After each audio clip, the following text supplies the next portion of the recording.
आज हम एक ऐसे राजा की कहानी सुनने वाले हैं जिसने रावण को बंदी बनाया था। रावण की कहानी का अंत कैसे हुआ ये तो हम सब जानते हैं ना। राम के हाथों उसकी हार और बस कहानी खत्म। उसे हम एक बहुत बड़े खलनायक के तौर पर याद करते हैं। लेकिन क्या कभी सोचा है कि राम के मैदान में आने से भी बहुत पहले रावण का सामना किसी और से हुआ था? एक ऐसे शख्स से जिसने उसे सिर्फ हराया नहीं बल्कि सोचिए उसे एक जानवर की तरह पिंजरे में बंद कर दिया था।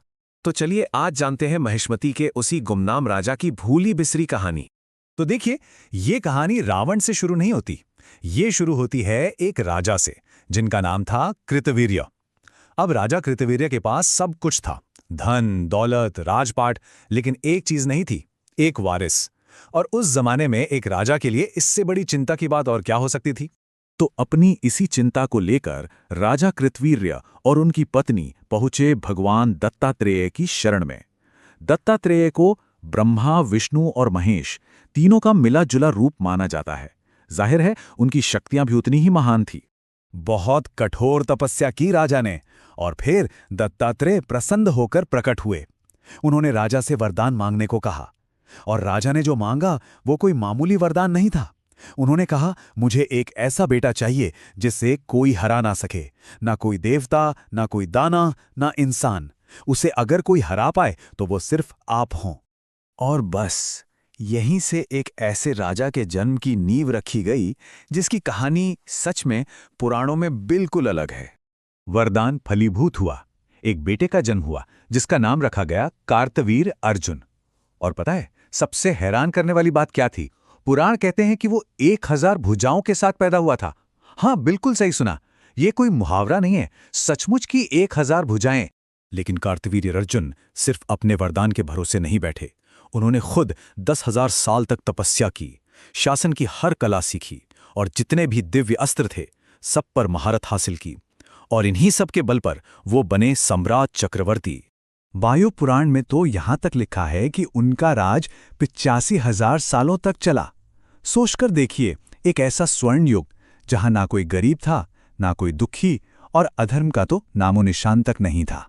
सब कुछ बढ़िया चल रहा था, लेकिन फिर एक दिन किस्मत ने इन दो महाबलियों को आमने सामने ला खड़ा किया।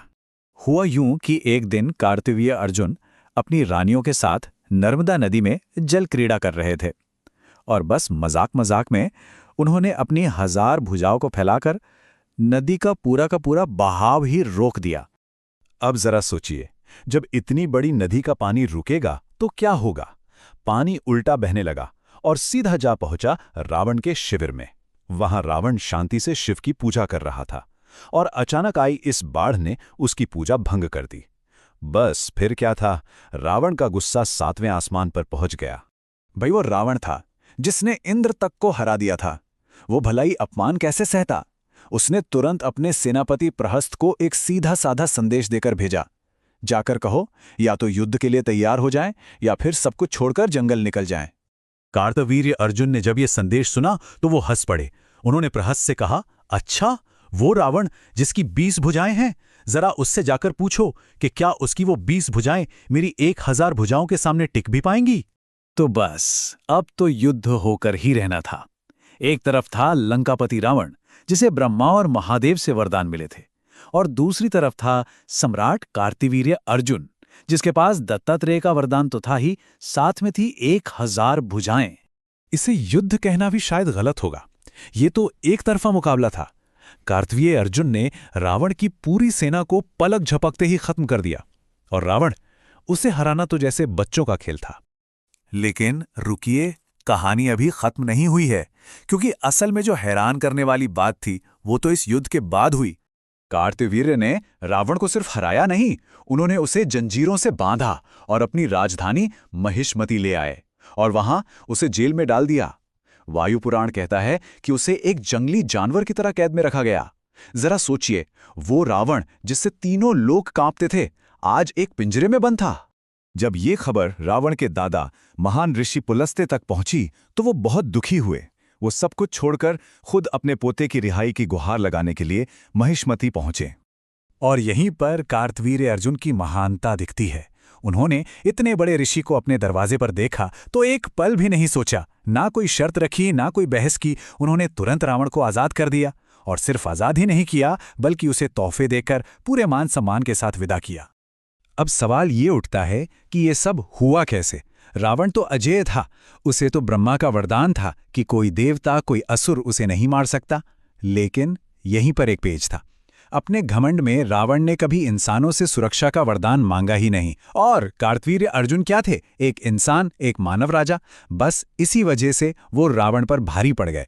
तो आखिर में इस पूरी कहानी का मतलब क्या है? रामायण में जिस कहानी का जिक्र तक नहीं, वो हमें क्या सिखाती है? देखिए, इससे कुछ बातें साफ होती हैं। पहली और सबसे जरूरी बात, रावण हमेशा से अजेय नहीं था। उसे भी हराया गया था, उसे भी अपमानित किया गया था। दूसरी बात, असली ताकत सिर्फ किसी को हराने में नहीं होती, बल्कि उसे माफ कर देने में भी होती है, जैसा कार्तवीर्य ने किया। और आखिर में ये कहानी हमें ये भी बताती है कि हमारी पौराणिक कथाओं में कोई भी किरदार पूरी तरह से अच्छा या बुरा नहीं है। तभी तो वायु पुराण में कार्तवीर्य अर्जुन के लिए लिखा है, न कोई उसके बराबर था, न है और न ही कभी होगा। ये कहानी है उस राजा की जिसने एक मजाक में नदी रोक दी, रावण जैसे महाबली को खिलौने की तरह बंदी बना लिया और फिर एक दादा की गुहार पर उसे सम्मान के साथ रिहा भी कर दिया। वाकई ये वो कहानी है जो रामायण में सुनने को नहीं मिलती।